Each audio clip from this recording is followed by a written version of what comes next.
Hello, everyone. Thank you for joining us today. My name is Ben Borkel, and I am the MiCIP lead for professional learning. Our goal today is to give you a high-level overview of the Michigan Integrated Continuous Improvement Process, or MiCIP, and the shifts in mindset that we hope MiCIP will enable. This is the first in a series of professional learning opportunities that will also address an overview of the MiCIP process, dig deeper into the individual MiCIP processes and the whole child, and then address the MiCIP platform. We invite you to use this presentation however it works for you. That might be in one sitting or in multiple sittings. It is intended that this PowerPoint be interspersed with opportunities for reflection. Again, we invite you to pause the presentation and use those opportunities as they work for you. By the time we are finished today, we hope that you will understand these three ideas. First, the three components of MiCIP. Secondly, the three mindset shifts that MiCIP should enable.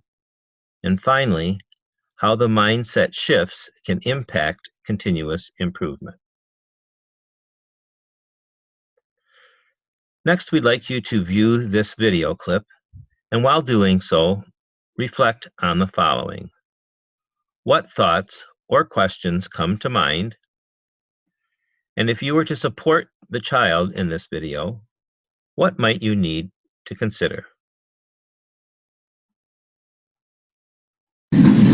Okay, so we've been talking about how do we inspire others and help change the world. So let's talk about that word inspire. What does that mean? What does inspire mean? You can think about it for a second if you need to. Inspire. Go ahead. Like you would be getting someone else to try to move. Okay.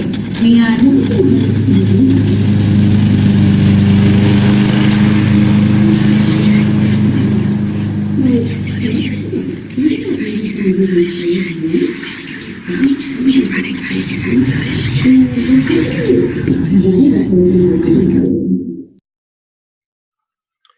There are probably a number of thoughts running through your mind.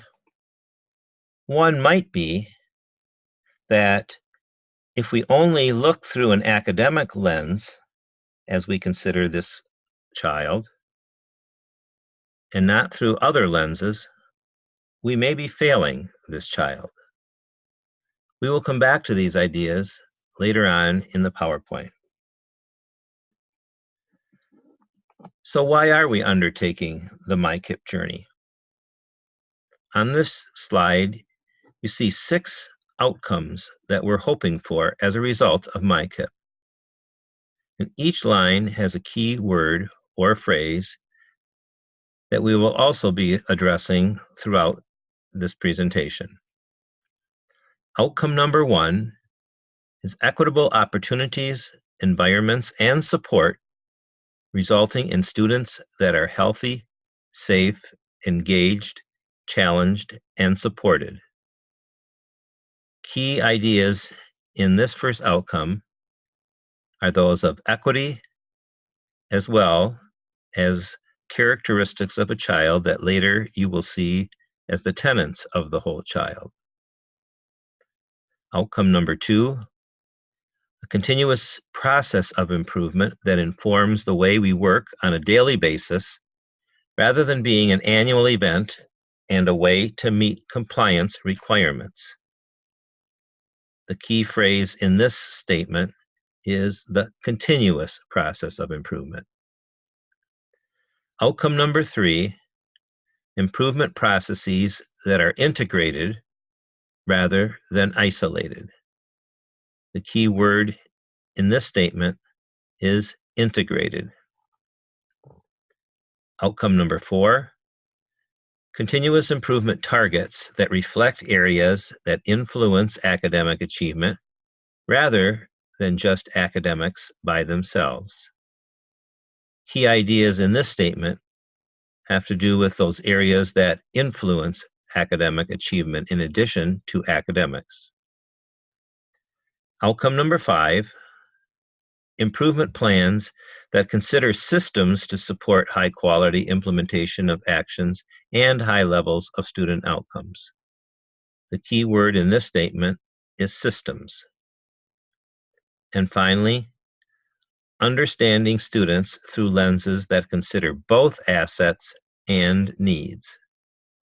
The key idea here is assets and needs.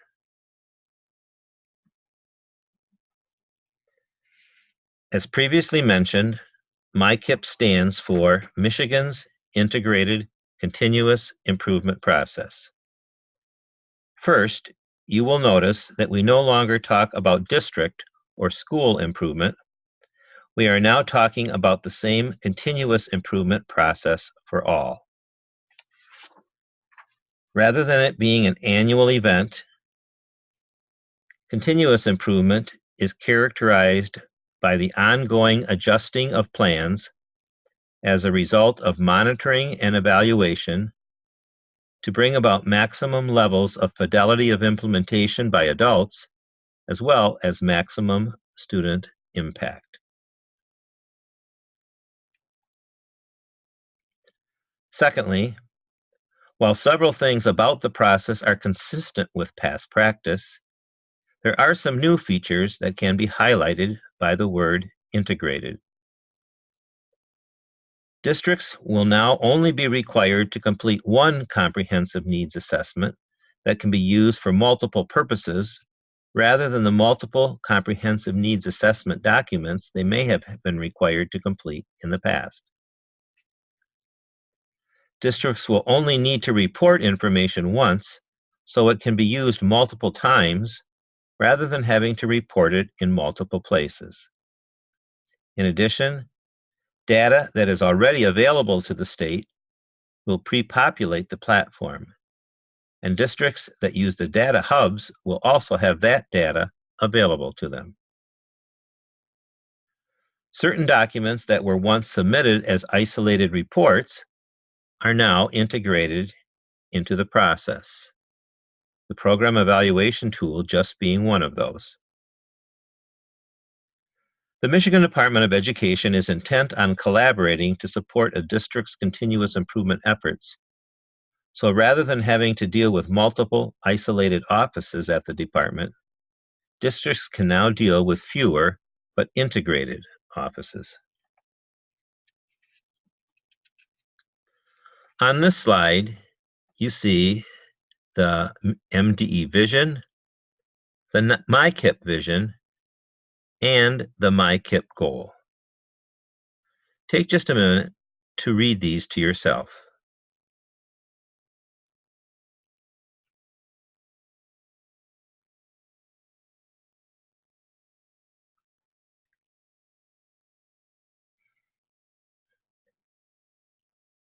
You see that we have arrows going in both directions.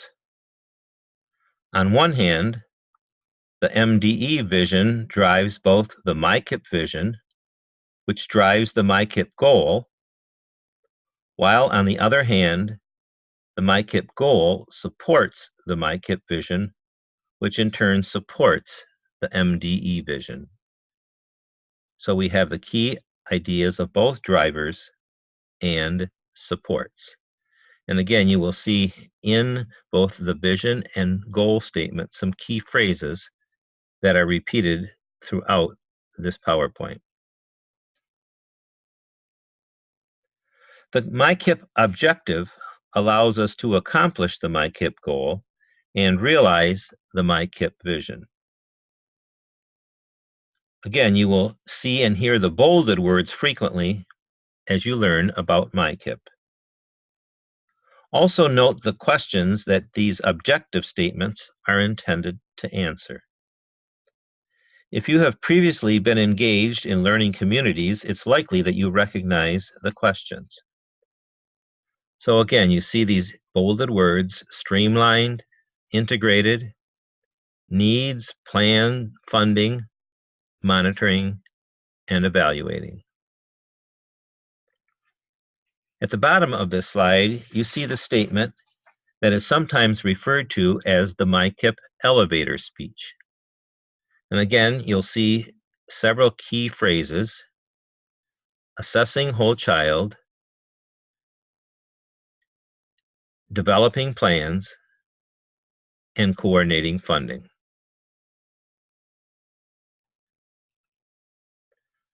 When we talk about MiCIP, we are referring to three things: a mindset, a process, and a platform. In the next few slides, we'll briefly talk about each of these. So the MiCIP mindset consists of three things. First, moving from annual to continuous improvement, including smaller cycles of continuous improvement within the larger cycle. Ensuring that systems are in place to support actions, and addressing and leveraging the characteristics of the whole child. We have already briefly addressed the first part of the mindset, that of moving from annual or episodic to continuous improvement. We will return to the other two after we finish the MiCIP overview. The second MiCIP component is the process: needs, plans, funds. Presently, districts often begin with their funding sources and work to build a plan that allows them to use those funds.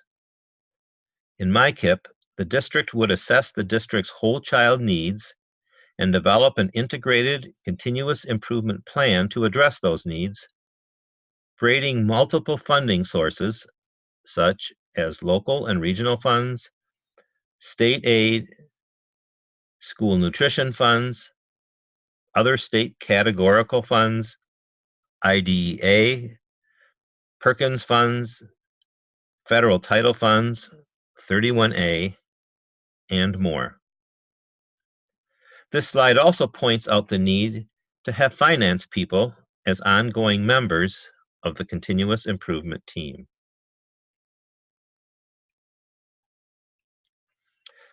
So what are the benefits of approaching the work through the lens of needs, plans, funds?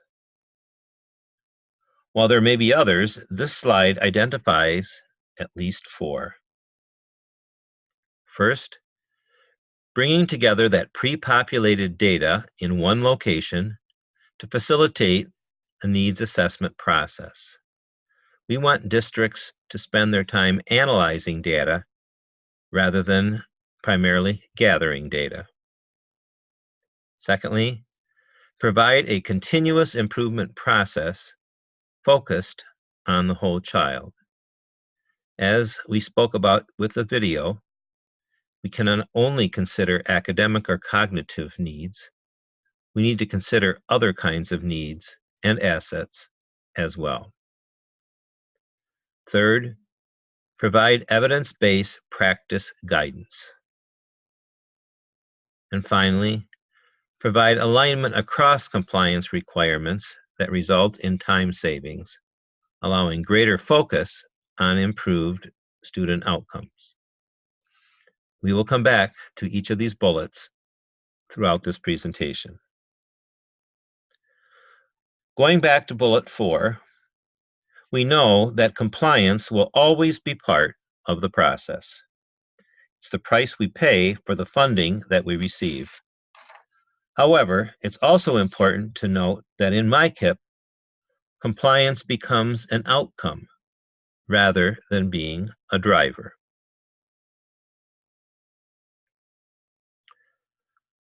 The Michigan Integrated Continuous Improvement Process includes the continuous improvement cycle.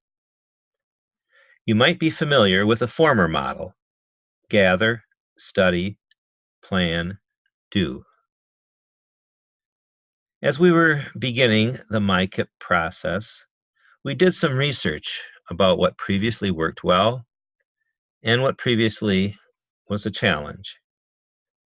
Our research found that districts were spending much time gathering, some time studying, a bit of time planning, and much less time doing, at least doing what was in their plan.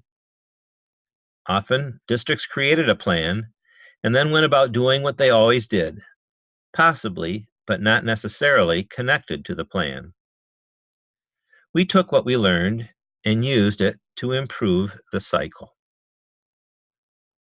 In the new cycle, districts participate in analyzing whole child data, including cognitive, physical, behavioral, social, and emotional, engaging in root cause analysis to identify reasons for gaps, both of those as part of the assess needs process, then designing an action plan that addresses the prioritized needs and includes systems supports.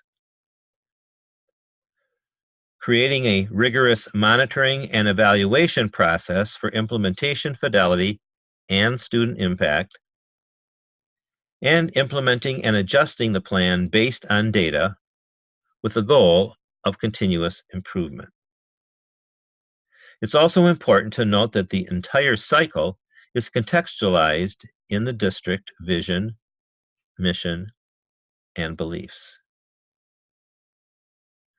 While in the graphic, the process may appear to be linear, as designated by arrows, it is in fact very iterative, moving back and forth between components and engaging in multiple smaller cycles in the context of the larger cycle. The next levels of professional learning will get into each of these individual processes that are part of the whole cycle. So in addition to mindset, process, we now come to the MiCIP platform.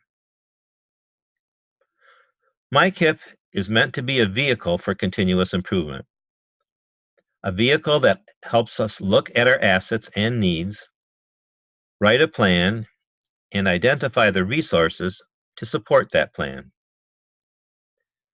Prior to the invention of the car, those who were looking to improve transportation were looking for better breeds of horses. However, when people like Henry Ford and others thought about continuous improvement, they didn't just want a better horse, they wanted a whole new means of transportation.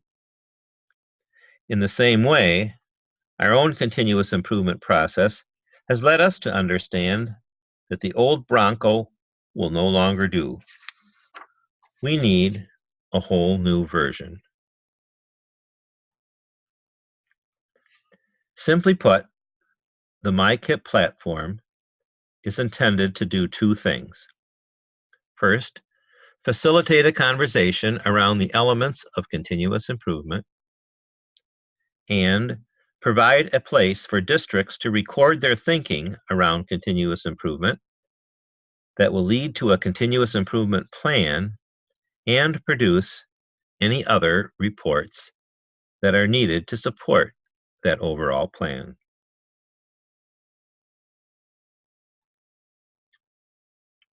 So we have reviewed the three components of MiCIP. How would you describe them to someone who is new to the work? Then reflect on your current work and think about how it aligns to MiCIP using the questions on the slide. We invite you to pause for this reflection.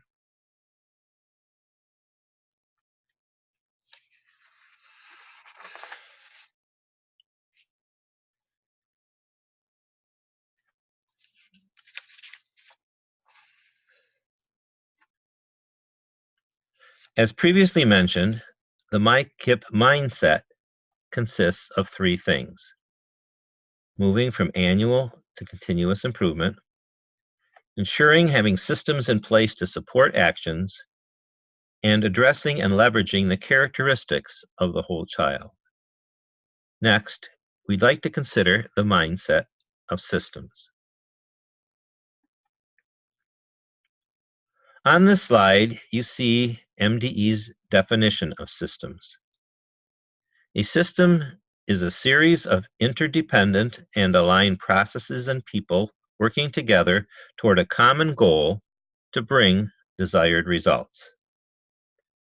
You'll notice that we have underlined a couple of key descriptors. Interdependent, process and people cannot function at their highest levels without each other, and being aligned to a common goal. Processes and people must all be about the same thing, and everyone must clearly understand what that goal is and what it means. In the world of education, systems can refer to several things. This slide shows examples of systems and subsystems, each of which have people and processes that support the strategies and activities described in the Continuous Improvement Action Plan. Each of these pieces could be considered systems in themselves, but they are also subsystems of the larger district system. One of the theories of action driving MiCIP is the belief that one reason we have not realized the results we had hoped for from the previous continuous improvement process is that while districts have implemented many actions, the systems necessarily to support them haven't been in place at all, or haven't been consistently implemented, or are not aligned.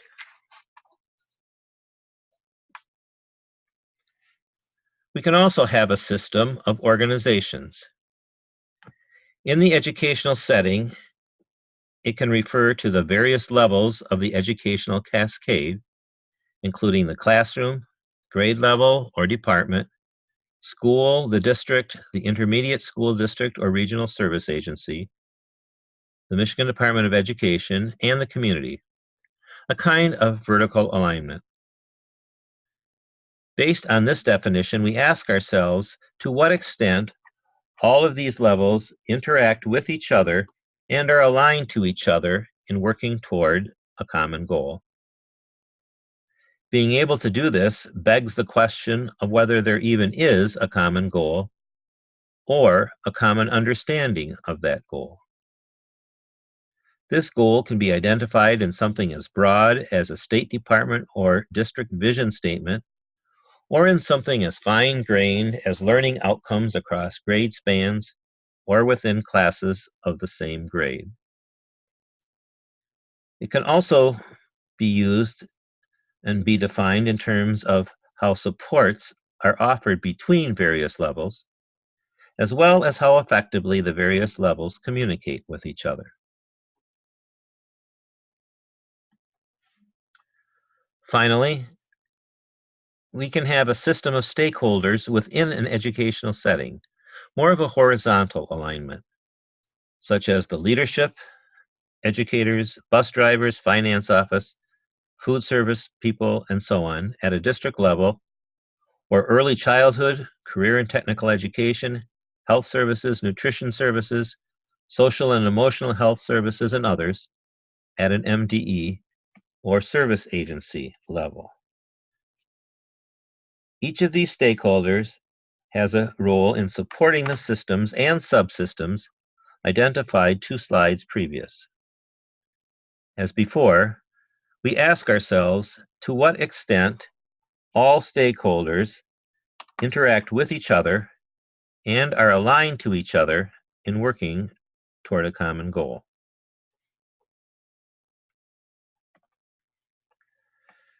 MDE has been working to create a more systems approach to continuous improvement for the past number of years, including when it developed the district and school improvement frameworks. A key consideration in their development was taking this systems approach based on the concept of systems thinking. The framework addresses 4 strands or systems: teaching for learning, leadership for learning, professional learning, and school, family, and community relations, with each strand being broken down into 2 or 3 standards that could represent subsystems. Districts that are Advanced Ed Cognia accredited use another but similar set of standards. The multi-tiered systems of supports is still another example of a systems approach. If systems such as these are not in place, it's likely that a district will not be able to achieve its targets, including its academic targets. MiCIP suggests that if a district chooses to implement a strategy for which there is no system support, the district needs to build that system before or at least at the same time as it is implementing the action, or if that cannot be done, consider choosing another strategy. Michigan has developed tools to help in the identification of data around the extent to which systems such as these are implemented, including the District Systems Review for this framework, the MTSS Practice Profile, and the Blueprint and the Evidence of Practice. Districts that are Advanced Ed Cognia accredited use the Advanced Ed Cognia diagnostics. As you think about the various definitions of systems, consider the questions on this slide.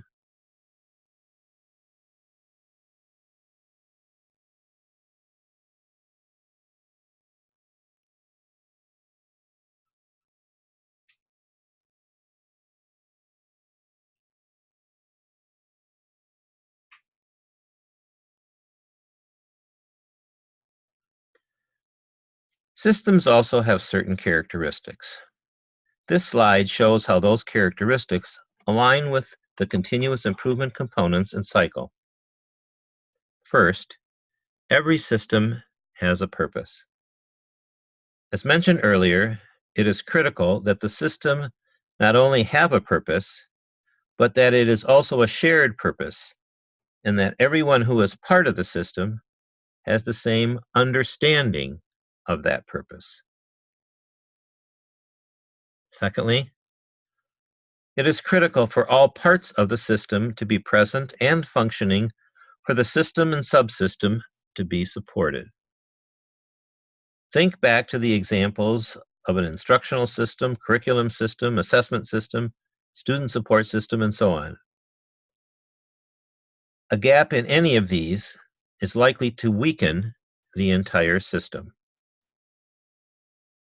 Thirdly, the parts of a system must be arranged in a specific way for the system to carry out its purpose.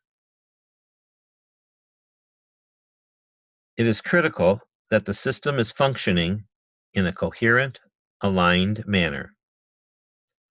One of the key questions embedded in the MiCIP planning process is the extent to which a proposed new strategy aligns with the rest of what is already being done in a district.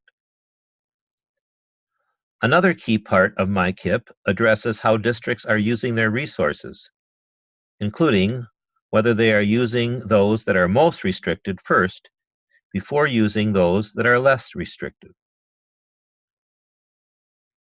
Fourthly, systems change in response to feedback. A system that is responsive to its stakeholders is much more likely to be able to sustain itself.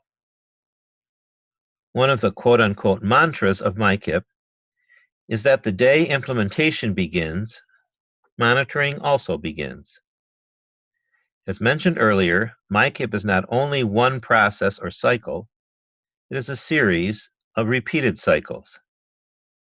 And one of the theories of action behind MiCIP is that if we embed more and rigorous monitoring and adjusting into the continuous improvement process, the chances that we will achieve the results that we hope for will be greatly increased. And finally, systems maintain their stability by making adjustment based on feedback, very related to the fourth bullet. If one component of the system is out of sync, the system can respond and adjust through communication and feedback to come back into balance. Therefore, connected to the process of monitoring, you also find the process of adjusting. The intent is that the entire continuous improvement plan is a series of cycles of implementing, monitoring, and adjusting based on data, and eventually evaluating. Think about your own setting and reflect on these questions related to systems.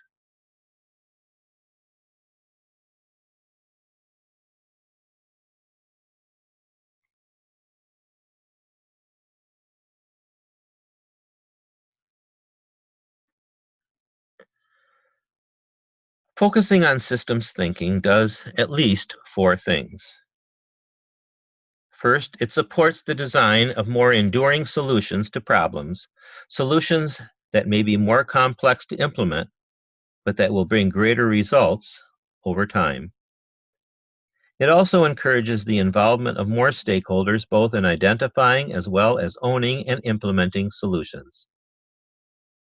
Second, it takes the long view toward problem solving. It encourages us to address root causes rather than just causal theories, best guesses, or the first things that come to mind. Third, it encourages the alignment of subsystems and requires all parts of the system at both the macro and the micro levels to work together to implement solutions. And finally, it helps with the identification of unintended consequences of decisions. There may be times when ramifications on the system may not be clear until a plan is implemented. Using systems thinking will allow those to surface and be addressed before they become barriers.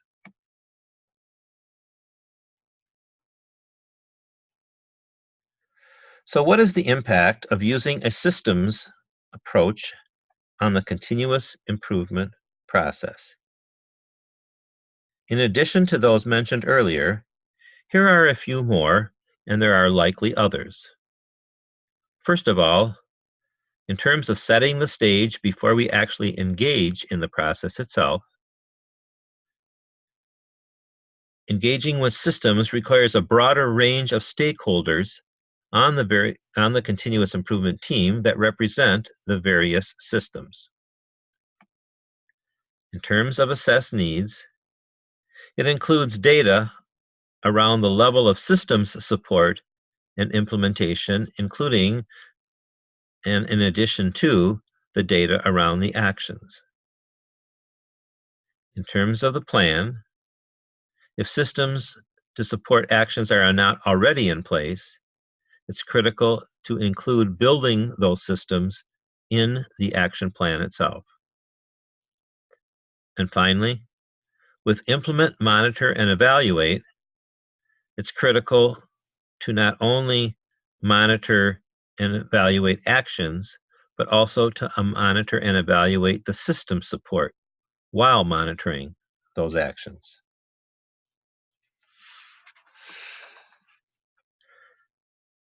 So as we think about continuous improvement work over this next year, how might embracing the mindset of systems impact the way that we work and the way that we think about continuous improvement even before we roll out the platform?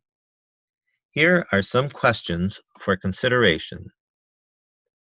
First, who is involved in your continuous improvement team? And do they represent the various systems needed to support the continuous improvement work? Secondly, do you have a definition of systems? And if so, what is it? What data do you have around the effectiveness of your systems? And if you are lacking data, what else might you need to collect? Third, as you think about the amount of continuous improvement you have experienced in your setting in the past, how might the presence or lack of systems have impacted those results? And finally, what is your relationship with other parts of the vertical system? including the Department of Education, the service agency, the school, grade level classrooms, and the community. And if there are some gaps, what might be done to enhance those relationships and address those gaps?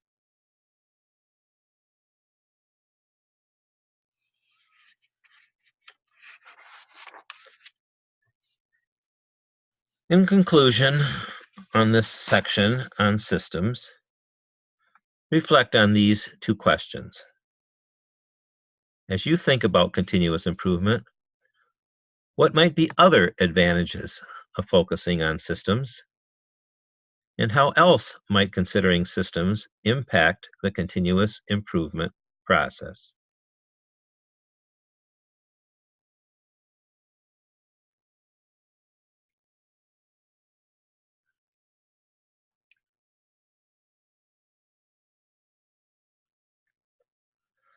The final mindset component on which we want to focus is that of the whole child. ASCD, formerly the Association of Supervision and Curriculum Development, and an MDE partner in this work, asked educators across the country and world this question. Imagine a child at age 25. Describe that child. What characteristics, skills, attributes, and attitudes would you want them to possess? These wordles show just a few of the results. In a wordle, the size of the word is related to the number of times that response was given. What do you notice about the results?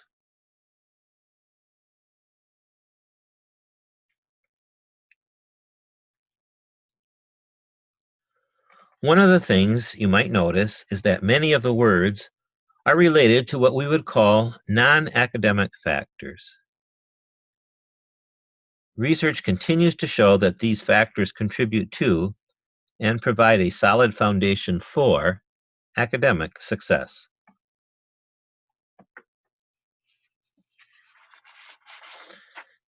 Michigan has adopted this definition of the whole child. While in the past we have focused primarily on the academic or cognitive aspect of the child, we now realize the importance of also addressing the behavioral, social, physical, and emotional aspects, since they impact the cognitive aspect. We also realize the importance of involving all stakeholders, including the home, the school, and the community. By addressing all of these, we come closer to the goal of having children who are healthy, safe, engaged, supported, and challenged.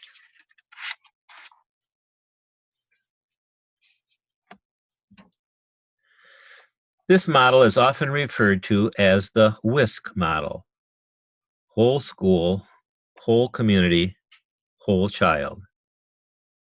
The WISC model was collaboratively developed by education and public health practitioners. It is a broad framework for addressing both academic and non-academic areas and calls for a collaborative approach to learning and health across the community, across the school, and across sectors to meet the needs and reach the potential of each child.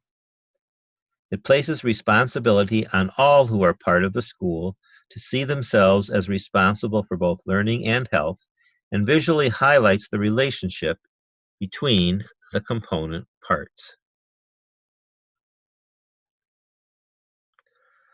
Let's briefly look at the individual components.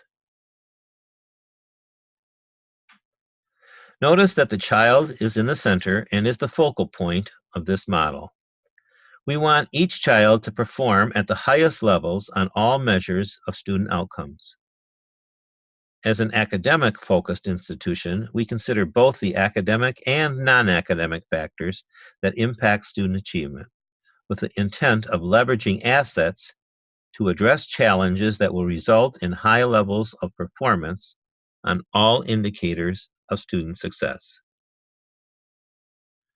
The 5 tenets surrounding the child are the ultimate goal, the what we want for all children that are necessary to maximize positive student outcomes. For each of these tenets, there is a set of indicators that helps a district understand to what extent it is supporting efforts to address that tenet and where gaps might be. Before those tenets can be addressed, we need to address the how. To support and achieve these outcomes, we need to have high-quality systems in place that address policies, processes, and practices in both learning and health. From an educational perspective, this includes systems such as those previously identified in the district systems framework, including teaching for learning, leadership for learning, professional learning, and school, family, and community relations, as well as the subsystems identified in the first slide in the systems section.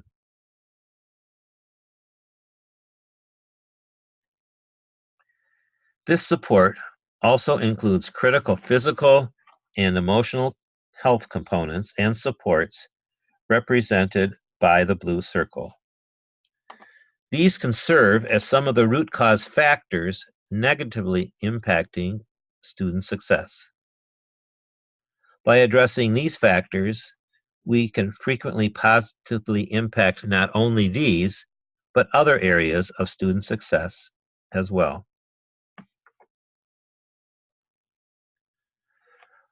But the school district cannot and should not address these by itself.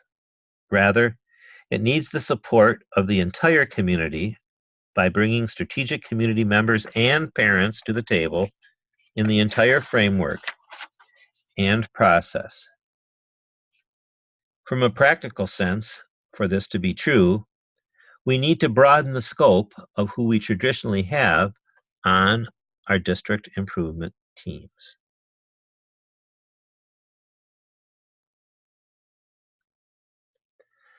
If we flip the WISC model on its side and view it from the outside in, it might look like this. This view shows the individual components of the model as well as their interactive roles. All of this work begins with and is the responsibility of the entire community. One of the benefits of using the whole child approach is that educators no longer need to feel that addressing gaps is solely their responsibility. Ensuring maximum student outcomes, including educational outcomes, requires systems and supports to address all dimensions of health and safety. A student who is not healthy and safe will not do well academically.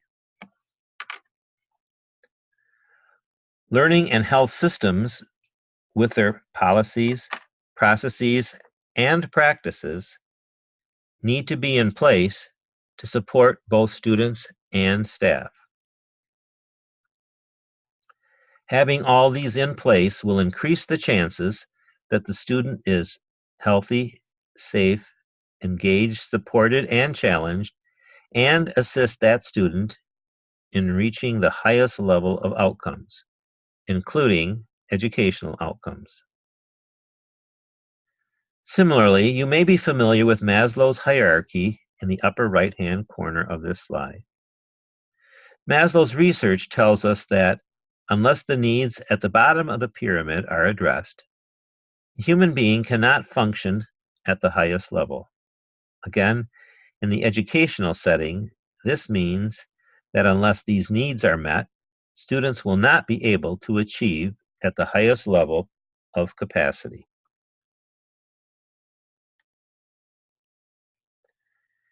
In the earlier slide, we talked about the white circle as being systems to support and coordinate policy, processes, and practices.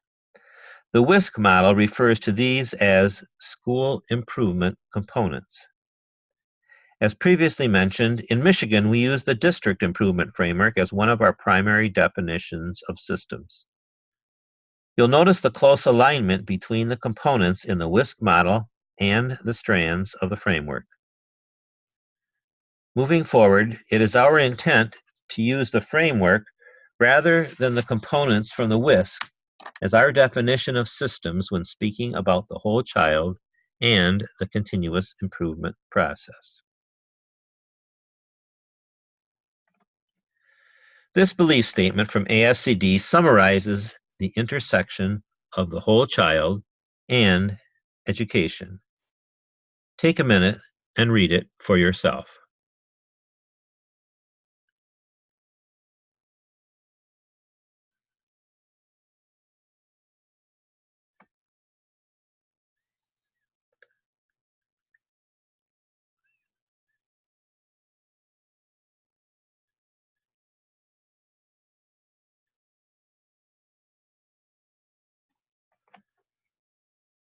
As you reflect on the previous few slides about the definition and characteristics of systems in the earlier section, and now the definition of the whole child, how does the whole child model also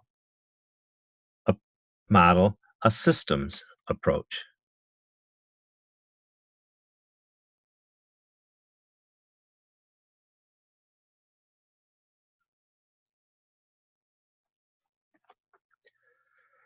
Let's take another look specifically at what research says about the impact of non-academic factors on student achievement.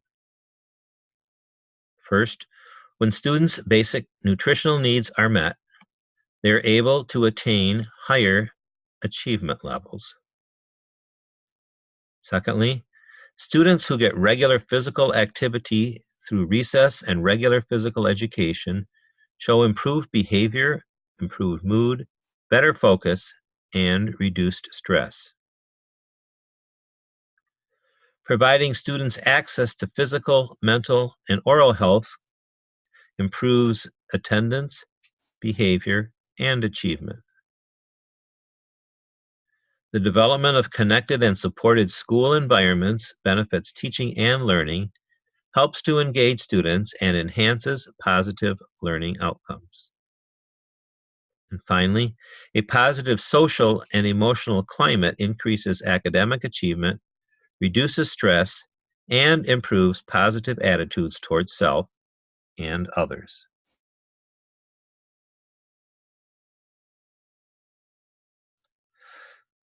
So, what are the advantages of building the foundation of continuous improvement on the whole child? Many of these align with previous parts of our conversation. First, it widens the view of student success beyond solely academic factors. Second, components and tenets promote long-term development and success of all children. Brain science indicates that the more parts of a child's brain we can engage, the more likely material will be retained and truly internalized. It recognizes other factors that are areas for support or improvement that may otherwise impede academic success. Requires community support that creates a common vision and efforts in supporting all Michigan children. And it supports leveraging assets in some areas to address challenges in others. So as you can see, there are many advantages of building the foundation of continuous improvement on the whole child. So as we think specifically about the elements of the continuous improvement process or the individual processes, what is the impact of using the whole child mindset? First, in terms of setting the stage, similar to systems, it requires a broader range of stakeholders on the continuous improvement team, representing some of those other whole child factors. As part of the assess needs process, it requires a consideration of a broader range of data than maybe we considered previously, and a consideration of whole child factors in identifying the root cause of academic challenges. In terms of the plan, it will lead to plans that use whole child factors to leverage assets, Tier 1 instruction that includes addressing whole child factors in addition to academic factors. A plan that requires greater engagement by families and community in supporting the implementation of the plan. And finally, in terms of monitoring and evaluate, requires more rigorous communication plans since a broader range of stakeholders will be involved in taking responsibility for the process, and a wider range of data monitoring processes around both non-academic and academic data. Similarly, as we think about continuous improvement over this next year, how might embracing the mindset of the whole child impact the way we think about continuous improvement even before we roll out the new platform? Consider the answers to these questions. The first relates to your vision and the vision of your organization in terms of whether it embraces the whole child. The second talks about the level of understanding and support there is at the leadership level for addressing the whole child. And third, about that understanding and support in terms of your continuous improvement team and who is on your team, and what kind of professional learning might be needed to fill any of the gaps of the leadership for continuous improvement. The fourth looks at what kinds of academic data you already have, and if there are gaps, what kinds of non-academic data you might need to consider collecting. And then finally, since the relationship with the community is such a critical component of the whole child, examining your relationship with the community, and as you consider these additional factors, how might you be able to leverage more community support and engagement for your work?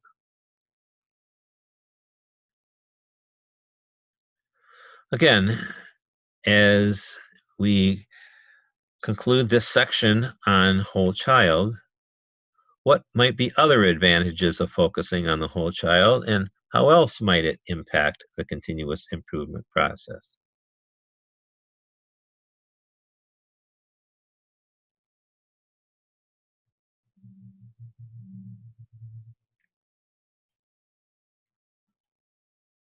A few concluding ideas as we wrap up this presentation. First of all, in terms of the rollout plan, the department's goal is to have the MiCIP platform functional by spring of 2021, with a limited rollout in the new system starting in fall 2020. In the meantime, all entities using or supporting this process, including schools, districts, service agencies, and the Department of Education, will be engaged in professional learning regarding the mindset shifts and the processes. Eventually, they will also learn about the technical requirements of the platform. In the current year, districts and schools will again submit their plans using the Assist platform or their current processes.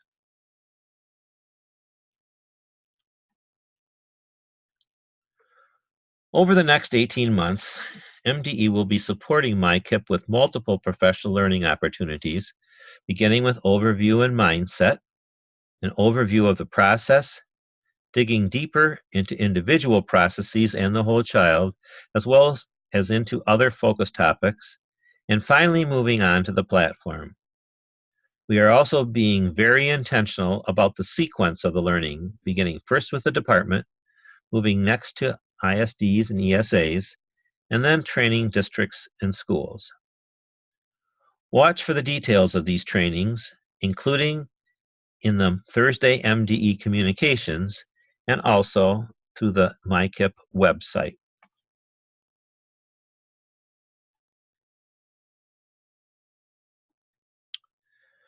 Shifting to a new way of thinking regarding continuous improvement will likely result in changes in roles and behaviors for all those engaged in the process, including the Michigan Department of Education, service agencies, and districts.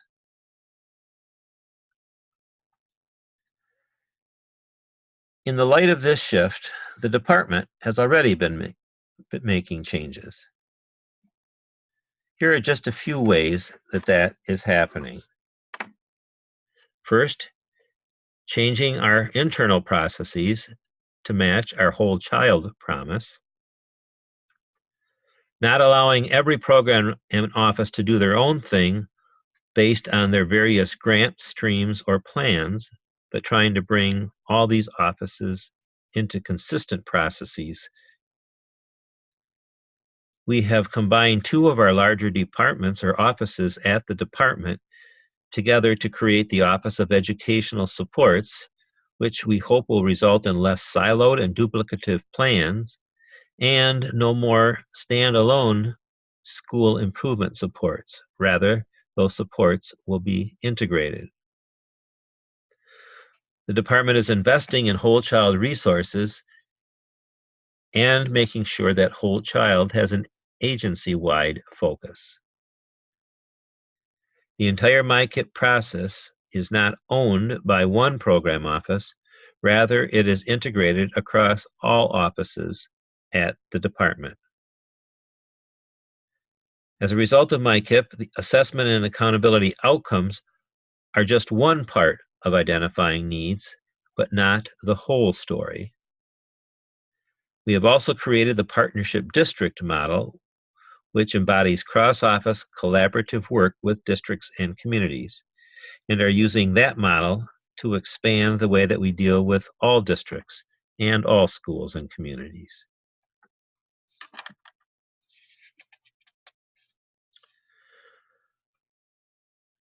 Thinking about this shift, how might ISDs and ESAs, as well as districts, work differently, independently, and with each other? These are some questions to consider, both in terms of your own organization, as well as in terms of other organizations that you might interact with.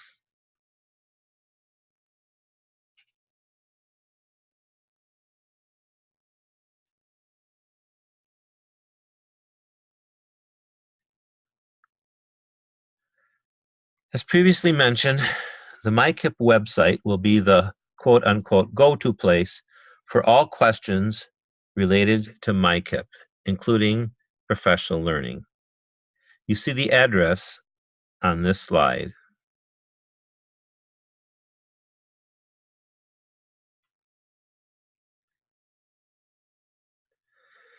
So having experienced this training, how well do you understand these three components of MiCIP? The mindset process platform, the three mindset shifts that MiCIP should enable, continuous improvement, systems, and whole child, as well as the mindset shifts that can impact continuous improvement.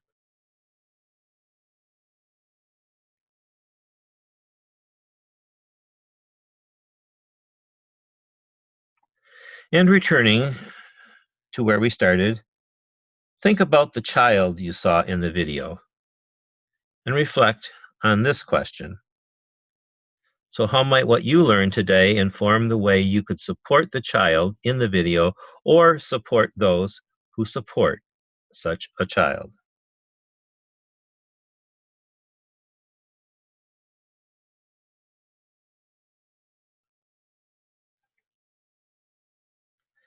As you discuss these ideas within your agency or with your districts, we'd appreciate hearing the results of your conversation.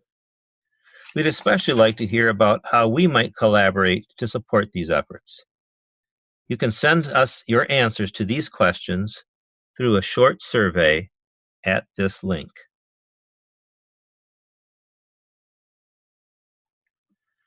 Thank you again for joining us today.